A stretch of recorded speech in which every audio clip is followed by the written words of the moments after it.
श्री नारायण नारायण। आज मैं एकादशी व्रत करने की विधि यानी 11 का व्रत करने की विधि क्या है, कैसे किया जाता है और इसका फल क्या मिलता है।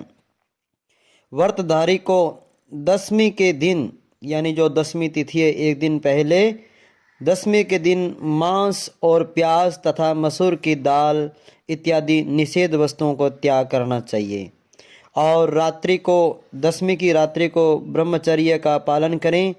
स्त्री से रमण नहीं करना चाहिए। प्रातः एकादशी को लकड़ी का दांतुन न करें। नींबू, जामुन या आम के पत्ते लेकर चबा लें और उंगली से कंठ शुद्ध कर लें। वृक्ष से पत्ते तोड़ना मना है। एकादशी के दिन वृक्ष हमें पत्ते नहीं तोड़ने चाहिए, अतः स्वयं गिरा हुआ पत्ता हम उसका सेवन कर सकते हैं। फिर स्नान कर मंदिर में जाना चाहिए।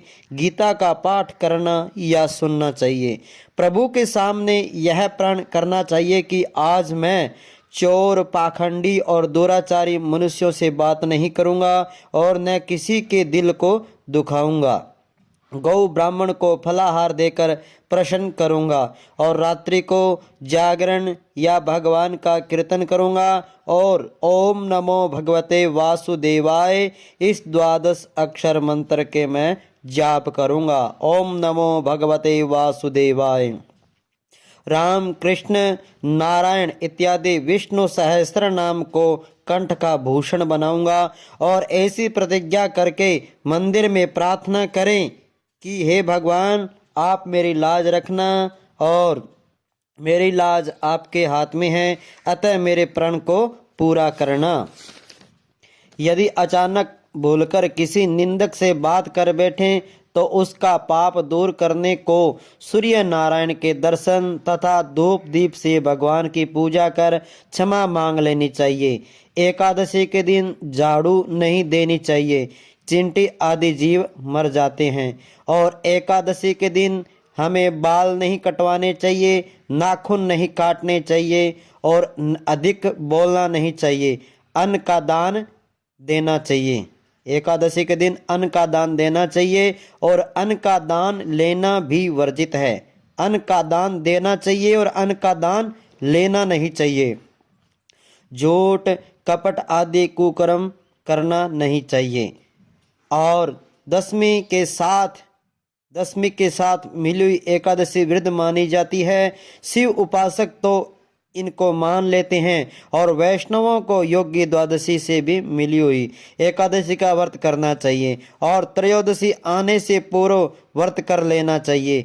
फलाहारी को गोभी, गाजर, सलगम, पालक, कुल्फा का साग इत्यादि नहीं खाना चाहिए।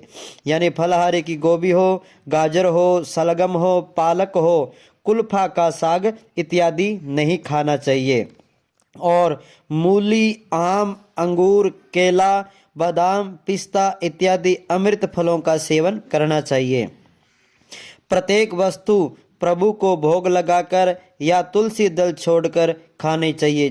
कोई भी वस्तु लावे उस दिन फलाहार हो या भोजन हो, सर्वप्रथम भगवान को भोग लगाना चाहिए और तथा उसमें भोग में तुलसी दल जरूर छोड़ना चाहिए। और द्वादशी के दिन ब्राह्मणों को मिठाई दक्षिणा से प्रसन्न कर परिक्रमा कर लेनी चाहिए।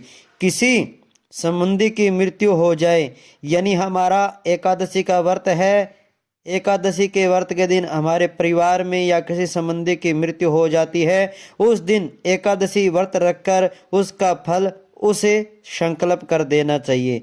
गंगा जी में पुष्प अस्थि प्रवाह करने पर भी एकादशी का व्रत उस प्राणी के निमित्त कर देना चाहिए।